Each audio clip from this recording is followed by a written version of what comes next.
Hey parents, Mr. Jim here, and guess what? All of Mr. Jim podcasts, yes, I'm talking kids short stories, kids animal stories, Biology Squad, bedtime stories, all of them are now available on Storybutton.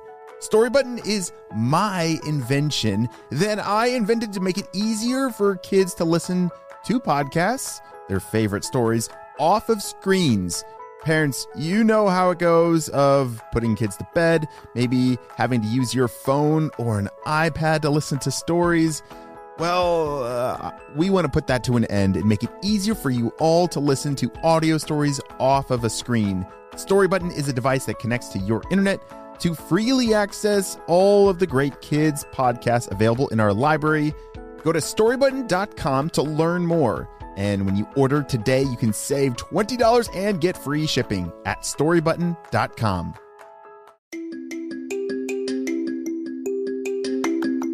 Hey friends, it's Mr. Jim and welcome back to Kid Short Stories. I was just reading some Apple Podcast reviews. This one comes from Spencer448. It says, "Hi Mr. Jim, my name is Harrison. Me and my brother love your shows. They make car rides funnier and going to bed easier.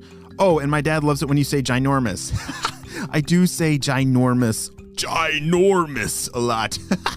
Well, thanks so much for that 5-star review. Well, my friends, are you ready for part 2 of this story adventure? Me too, let's go!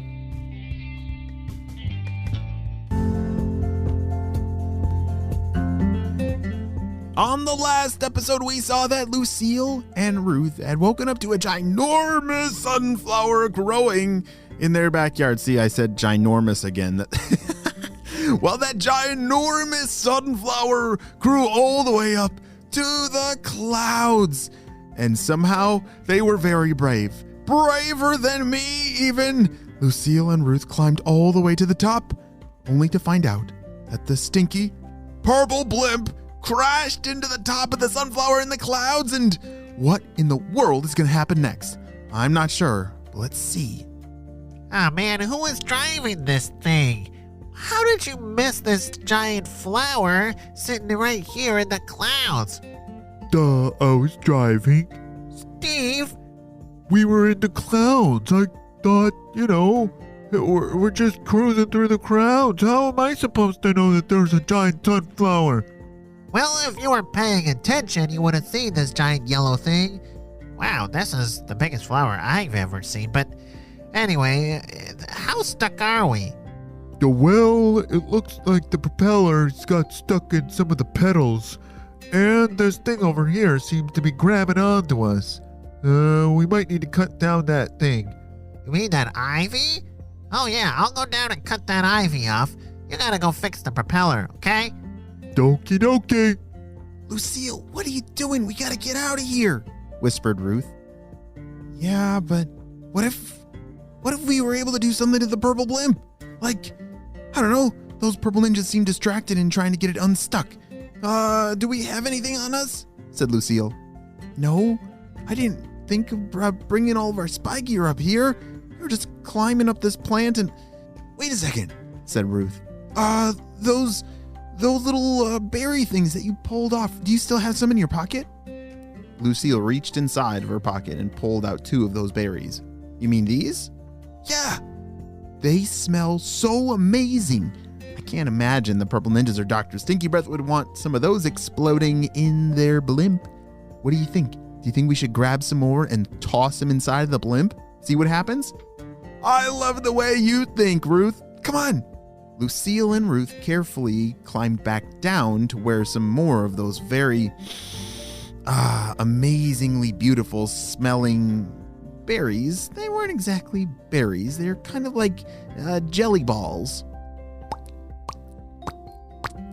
All right, my pockets are filled too, said Ruth. Same over here, said Lucille. They had grabbed as many of these things as possible and then carefully climbed back up towards the top. How did this ivy get stuck on here in the first place? It's like it keeps growing faster than I'm able to cut it off. Oh, it looks like the source of it is way over here. I just gotta bend down and reach for it. Hurry! I think the purple ninja's distracted. Now's our chance, said Lucille. One by one, Ruth and Lucille grabbed those very beautiful smelling jelly balls and threw them inside of the blimp. Splat, splat, splat.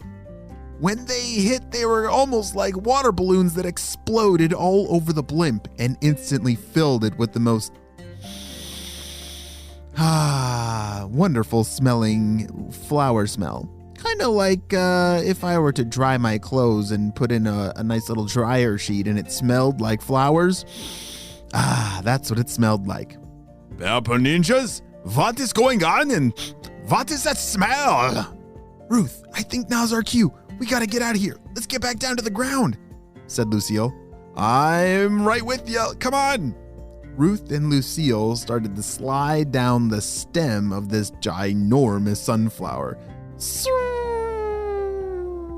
Almost like a fire pole, they slid all the way back down to the ground.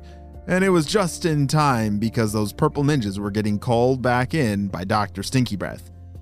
Hey, sorry about that, boss. Steve crashed this thing into a giant sunflower, and, so we're just getting unstuck. We'll be out of here in no time. But that is not the biggest problem. I smell good smelling things like flowers all over the blimp. How did this happen? Steve? Steve, where are you? I'm over here. I was getting the propeller unstuck. What's the matter?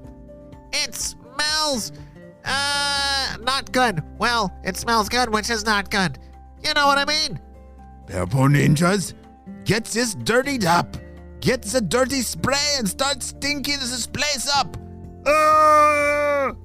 You should have seen it. The purple ninjas were running around like crazy looking for some stinky spray to make their blimp stinky again.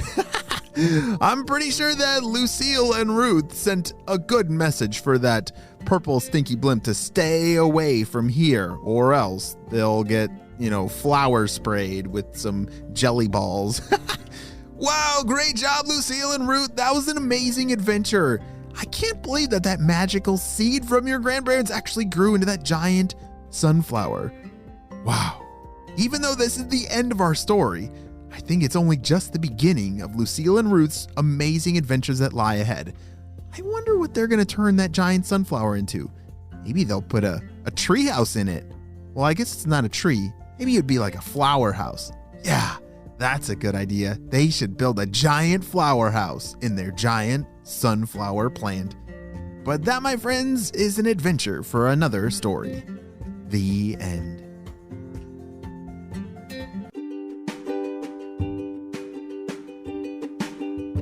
Great job, you listened all the way to the end, and you know what time it is. It's time for Kid Shoutouts. I want to say hey to Jasper and Marley from New York, Jensen and Ellis from Oregon, Ben from Florida, Kellen from New York, Vian from the United Kingdom, Mila from California, Violet from Oceanside, California, and Penelope from Calgary, Alberta. I'm so glad that you're all on the Kid Short Stories family, and on the spy team, we could not stop Dr. Stinky Breath and his crew. Without you, my friends, well, you have a super duper day, and I will see you on our next adventure. Bye!